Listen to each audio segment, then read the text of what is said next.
파킨슨병이라는 걸 이제 우리가 알고 있는데요. 강의를 항상 시작을 하면 파킨슨병이 아까 원장님께서 얘기하신 것처럼 잘 낫지 않는 병이고 신경퇴행성 질환이고 되게 많은 사람들이 생겨 있고 이제 이런 얘기를 많이 합니다. 그리고 이유를 모른다 뭐 이렇게 얘기를 하는데 도대체 이 파킨슨병이라는 게 근원적으로 뭘 얘기를 하는 거냐를 조금 제가 짚고 말씀드리려고 합니다. 이제 로봇하고 사람이랑 차이가 나는 게 뭘까요?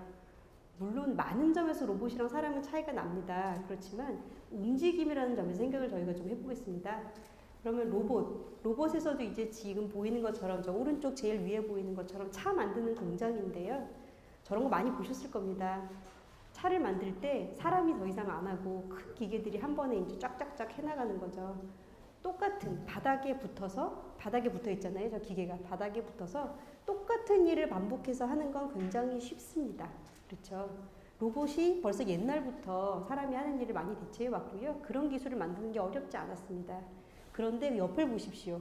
휴보2라고 하는 건데요. 이제 그 인간형 로봇인데 저건 아직까지도 우리 주변에 없잖아요. 실제로 우리한테 적응이 된다는 얘기도 없고 무슨 SF 영화에 보면 이제 나오는 얘기들인데 그만큼 저렇게 사람처럼 두 발로 서서 움직이는 거가 그렇게 이제 어렵고 많은 이 시스템을 필요로 한다는 그런 걸 이제 우리가 유추해 볼 수가 있습니다. 특히 사람은 평평한 바닥에 서 있기도 하고 서 있다가 걸어가기도 하고 특히 저 지하철에 있는 것처럼 흔들리는 지하철에서 앉거나 서거나 기대거나 하면서 그 자세에서 또 전화도 하고 건드리기도 하고 뭣도 하고 모든 걸 다 할 수 있단 말이에요. 그런 것들을 조절하는 거를 우리가 주체외로계라고 합니다. 그러니까 우리가 힘 또는 반복적인 거 이건 굉장히 쉬운 거고요. 그 이상의 것들 중심을 잡고 걸어당기고 서고 주변에 적응을 하고 그러면서 다른 일을 시행을 하고 하는 그런 이제 것들이 인지 기능과 더해서 움직임을 조절하는 주체 외로계라는 게 이제 필요한데 그 부분에 문제가 생기는 게 바로 파킨슨병입니다. 파킨슨병은 이 제임스 파킨슨이라는 사람이 처음으로 얘기를 했어요. 그래서 1817년에 처음에 얘기를 했는데 그래서 파킨슨씨 병이라고 합니다. 파킨슨씨 병이라고 하고요. 근데 이제 뭐 옛날에는 별로 기술이 없었으니까 머리를 열어보니까 저 두 개 그림 중에 위에 있는 것처럼 뇌가 좀 작고 다 하얗게 보입니다. 근데 밑에를 보면 밑에가 정상인데 뇌가 크고요. 까만색 선이 보이잖아요. 저 부분을 이제 흑질이라고 하는데 뇌의 중뇌에 흑질 있는 부분에 저렇게 까맣게 보이는 부분이 없어지는 병이구나 라고 그렇게 이제 알게 되었습니다. 그러면서 조금 더 이제 자세하게 저희가 이제 이뮤노스테인이라고 하는데요. 이뮤노스테인이라고 하는데 저랑 스테이닝을 해봤을 때 정말 저렇게 색깔이 그 위에 두 개는 좀 흐리고요. 밑에 두 개는 까맣지 않습니까? 그래서 저렇게 변하는구나 뇌가. 그렇게 변하는 게 파킨슨씨 병의 특징이구나 라고 이제 우리가 알 수 있고요. 걔네들이 하고 있는 내용이 그 아까 말씀드렸던 것처럼 사람이 움직이게 하는 그런 추체 외로계라는 거에 이제 담당을 하는 그런 걸 하고 있고요. 안 되기 때문에 우리 파킨슨씨 환자분들이 걸음걸이도 안 되고 느리고 뻣뻣하고 어떤 움직임이 부드럽지 못하게 그 로봇처럼 됐다가 또 잘 안 되는 그런 일이 이제 생기는 겁니다. 왜 생겼냐, 왜 파킨슨에 걸렸냐라고 이제 그래서 많이 연구를 했는데요. 보면은 그 원인은 단 한 가지만이 아닙니다. 아까 잘 모른다고 돼 있는데 왜냐하면 한 가지 원인으로 딱 하나로 설명되지가 않기 때문입니다. 원인이 여러 가지 유전적 소인이 있는 사람들이 여러 가지 환경적 요인에 의해서 병이 생긴다고 돼 있고요. 그렇게 이제 병이 생겼을 때 걔가 뇌에서 염증 때문에, 신경염증 때문에 진행을 해서 어느 정도 이상의 손상이 생기면 우리가 겉으로 파킨슨 병이라는 증상이 나타나게 됩니다. 조금 이제 제가 항상 설명을 약간 과격하게 하는데요. 과격하게 하면 이렇게 좀 잘생기고 키 큰 공부 잘하는 집에서 태어난 애가 엄마 아빠가 아주 그냥 금이오기야 키우면 더 잘 나가잖아요. 잘생겼죠? 근데 이제 꼭 그렇진 않습니다. 왜냐하면은 아무리 잘생기고 잘난 집에서 태어나도요, 집에서 갑자기 무슨 문제가 생겨서 서포트를 하나도 못해줘. 그러면은 타고난 것만큼 잘 못할 수도 있습니다. 거꾸로 되게 이제 저처럼 키도 작고 이렇게 좀 그런 집인데 주변에서 아주 환경을 잘해주면 또 그 사람이 그런 조건을 넘어서고도 되는 정도의 그런 좋은 결과를 일으킬 수가 있습니다. 그래서 그거 똑같은 얘기고요.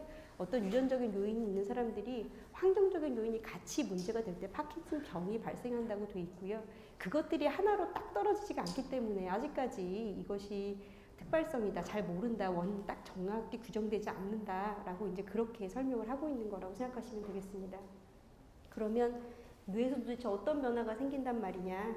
뇌에 생기는 변화들이 여러 가지가 있는데요. 이제 첫 번째로는 제일 이제 큰 게 알파 C 뉴클레인이라는 워낙 머리에 있어서는 안 되는 또는 굉장히 소량이 있어야 하는 물질이 머리에 자꾸 쌓여서 루이반이라는 걸 만드는 겁니다. 그러니까 우리가 이제 쓰레기가 생기면 쓰레기를 치워줘야 그 집이 깨끗하게 돌아가잖아요. 근데 쓰레기가 조금씩은 다 생기죠. 근데 그게 다 잘 치워져야 되는데 치워지지가 않는 겁니다. 쓰레기 양이 많아서 그럴 수도 있고요. 쓰레기가 치우기가 어려운 쓰레기일 수도 있고 치우는 기능이 떨어져서 그럴 수도 있습니다. 그렇지만 어쨌든지 간에 이러한 물질들이 쌓여서 이제 생긴다고 이렇게 생각을 하고 있고요. 그다음에 이제 말씀드린 그 내용들이 밑에 있는 내용이 그 쓰레기가 쌓인 알파 시누클레인이 쌓여서 루이바디가 생기는 그런 기전이 있다. 그 다음에 그 위에 있는 뭐 프로테오좀이나 뭐 라이보좀 이런 것들이 치워야 되는 애들인데 걔네들이 약하기 때문에 그런 거다. 그 다음에 또 하나는 우리가 이제 그 배터리, 몸에도 배터리가 필요합니다. 밥을 먹으면 걔가 에너지가 돼서 그게 이제 몸에 말하는 우리가 핸드폰에서 말하는 배터리가 되는 거죠. 근데 그 배터리 역할을 만들어주는 밥을 먹었을 때 흡수를 시켜서 세포에서 그 에너지를 만들어주는 게 이제 미토콘드리아라고 하는데요. 미토콘드리아 기능이 떨어지기 때문에 이렇게 파킨슨병이 실질적으로 뇌의 세포를 죽이고 증상이 나타난다라고 이제 이렇게 알려져 있습니다. 그래서 파킨슨병은 미국에서 한 100만 명, 전 세계에 700에서 1000만 명 정도 있는 걸로 추산을 하고 있고요. 알츠하이머 병에 이어 두 번째로 가장 흔한 신경퇴행성 질환입니다. 대개 40세 이후에 발병하지만 60세 이후에 발병하지만 40대에 발병하는 경우도 흔하지 않지만 있긴 합니다. 아까 말씀드렸던 여러 가지 뭐 병리적인 현상이나 아니면은 뭐 병태생리적인 현상이나 아니면은 아까 뭐 쓰레기 얘기도 했지만 루이바디나 알파시누클레인 이런 얘기를 하지만 아직까지 정확한 원인은 잘 모릅니다. 그렇기 때문에 특발성이라고 하고요. 하지만 중뇌 도파민이 부족해서 그러는 거다. 이건 이제 굉장히 옛날부터 알려져 있고 말씀드렸던 것처럼 유전과 환경이 합쳐졌을 때 생기는 것 같다라고 되어 있습니다. 그래서 지금 이제 조금 가능성이 높다고 생각하는 게 두 가지인데 하나는 두부 외상, 머리를 이제 자주 다쳐서 특히 의식을 잃었을 때 살짝 부딪히는 거 말고요. 의식을 잃은 정도의 그런 외상이 생겼을 때 잘 생긴다.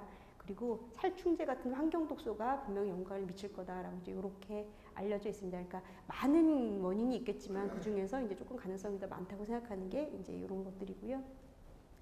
어르신들이 제가 진료를 보면 이제 또 다시 걱정하는 게 유전. 뭐 우리 가족 중에 누가 있었는데, 우리 가족 중에 누가 그랬는데, 또는 우리 자식이 그러지 않을까라는 유전을 되게 걱정을 많이 하십니다. 근데 유전은 파킨슨병에서 그닥 중요하지는 않습니다. 근데 일부 환자들, 40세 미만에 생겨서 가족 중에 파킨슨 환자들이 좀 많이 있는 경우, 그런 예외적인 경우에만 유전을 조금 저희가 생각을 해봐야 되고요. 그 다음에 이제 유전자로서 알파 시누클레인이나 파킨이나 락투나 DJ1이나 핑크1 이런 유전자들이 밝혀져 있습니다. 근데 이제 이런 유전자들이 아까 그 말씀드렸던 뭐 쓰레기를 잘 못 치우는 그런 거랑 관련이 있든지 아니면 미토콘드리아에서 에너지를 잘 못 만드는 배터리가 약해지는 거라든지 아니면 큰 쓰레기가 생긴다 그랬잖아요. 알파 시누클레인에 문제가 생겨서 잘 안 치워지는 알파 시누클레인이 만들어진다든지 이런 거와 연관이 있는 유전자들입니다. 이런 유전자 연구들은 우리 어르신들과 직접적인 연관은 없을지 몰라도 파킨슨병의 기전을 연구하는 데 있어서는 굉장히 중요한 그런 방법 중에 하나입니다. 이제 아까 이제 말씀드린 거를 조금 이제 눈에 잘 보이게 설명을 드리면 세포가 있는데 그 세포 내에 미토콘드리아라는 게 있습니다. 위에 이제 빨간색 네모 안에 들어있는 건데요. 동그란 호떡같이 생긴 게 두 개가 있죠. 근데 거기 이제 크리스탈하고 이렇게 줄이 이제 쭉쭉 가 있는데요. 우리가 몸에 배터리가 떨어져 있을 때 그 미토콘드리아에서 그 배터리를 채워줘서 움직일 수 있게 해준다고 생각을 하시면 될 것 같고요. 이 오른쪽 아래쪽을 보시면 이제 저기 세포를 예쁘게 이제 색칠을 해놓은 건데요. 저 초록색으로 보이는 게 알파 시누클레인이라는 겁니다. 그래서 그 세포 안에 워낙 소량이 있어야 되는 것들이 저렇게 쫙 깔려 있다가 그 아래쪽을 보면 이제 이건 조금 더 고식적인 옛날의 그 염색 방법인데 저렇게 동그랗게 진하게 이제 뭉치는 그런 루이바디라는 걸 형성을 하게 됩니다. 그래서 이런 게 연관이 있을 거로 생각을 하고요. 그다음에 이제 많이 아주 얘기되는 거는 이 뉴로 인플라메이션, 신경 염증이라고 하는 건데 머리 안에 염증이 생기면서 그것 때문에 세포가 죽고 그러면서 이 파킨슨병이 생기는 거다라고 이제 그렇게 의학적으로는 얘기가 많이 되고 있습니다. 근데 제가 이제 이런 조금 몇 개만 더 보여드리면 될 것 같은데요. 이제 이런 의학적인 얘기를 하는데 제가 생각하기에 우리 어르신들이 내가 파킨슨병이 왜 생겼을까요? 라는 얘기는 저런 얘기를 꼭 듣고 싶어 하시는 것만은 아닐 것 같습니다. 저희가 굉장히 중요하죠. 그 전에 얘기한 얘기가 왜냐하면 많은 이제 많은 그 텔레비전에서 많은 얘기들이 나와요. 무슨 약이 좋다, 뭘 먹으면 좋다, 막 이런 얘기가 이제 나오는데 제가 그걸 맨 마지막에 강의를 드릴 건데 그런 게 그 아까 말씀드렸던 그 의학적인 바탕에서 나타나는 얘기이기 때문에 그런데요. 실제로는 내가 파킨슨병이 왜 생겼을까를 얘기를 하셨을 때 우리 어르신들이 맨 처음에 느끼는 건 정말 이런 감정이라고 생각을 합니다. 이런 감정을 생각을 하고요. 이제 무하메드 알리 어르신들이 노래라면 다 아실 텐데 아주 이 전설의 복서인데 이제 파킨슨병으로 돌아가셨죠. 파킨슨 돌아가셨고요. 그다음에 이렇게 어떻게 생각하면 뭐 잘 나갔던 이렇게 활동이 엄청 좋았던 엄청 빨랐던 사람도 이제 생기는 게 파킨슨병입니다. 그렇기 때문에 어르신들이 파킨슨의 병에 걸렸다고 해서 진단을 받았다고 해서 절대 뭐 이렇게 침울해하거나 내가 무슨 잘못이 있거나 내가 뭘 잘못했거나 누가 뭘 잘못 이렇게 생각하실 필요 전혀 없다고 말씀을 드리고 싶습니다. 처음에 진단하셨을 때는 사실은 처음에 진단받을 정도면 조금 눈에는 띄지만 별로 생활에 불편함이 없거든요. 그래서 어르신 그 상태로 잘 조절하면 계속 잘 상태를 유지할 수 있기 때문에 미래를 걱정해서 다른 사람이 저렇게 되니까 저 사람이 파킨슨이랬는데 저렇게 됐어. 이런 걸 걱정하실 필요가 없습니다. 이제 이 사람이 외국 사람인데 마이클 제이 폭스라는 사람인데요. 굉장히 젊었을 때 유명했던 그 영화 배우입니다. 근데 조발성 굉장히 젊은 나이에 파킨슨 병이 걸렸죠. 그래서 자기의 유명세를 이제 마이클 제이 폭스 재단이라는 걸 만드는데 이제 이용을 했어요. 그래서 자기가 진단을 받고 그것 때문에 우울해하는데 그치지 않고 자기가 가지고 있는 여러 가지 능력들을 파킨슨 병을 치료하는 데 있어 치료제를 개발하는 데 지금 사용을 하고 있습니다. 그래서 뭐 조절을 굉장히 잘 하시는 것 같아요. 지금 굉장히 오래됐는데도 이렇게 잘 조절되고 계시고요.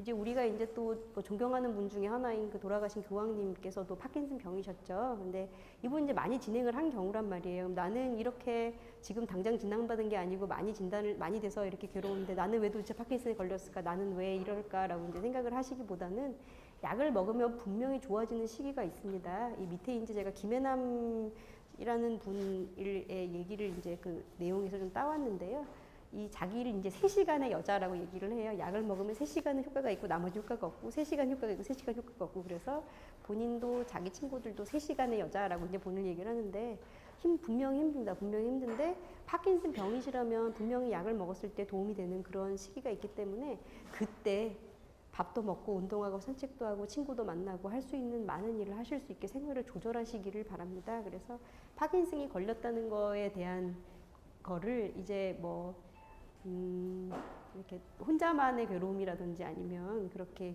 개인적인 잘못이나 뭐 그런 거로 생각하실 필요가 전혀 없고 열심히 연구하고 있고 그리고 우리 어르신들은 이렇게 힘이 닿는 데까지 열심히 자기 생활을 하시는 거를 이제 강력하게 권고를 드린다는 말씀을 드리고 이제 얘기를 끝내고요. 맨 마지막에 어떻게 그럼 활동하셔야 되는지를 제가 조금 더 식사랑 그 다음에 여러 가지 말씀을 드리도록 하겠습니다. 중간에 또 많은 좋은 강의 있으니까 여기 많이 잘 들으시고 또 많은 참여, 질문이나 많은 참여 부탁드립니다. 감사합니다.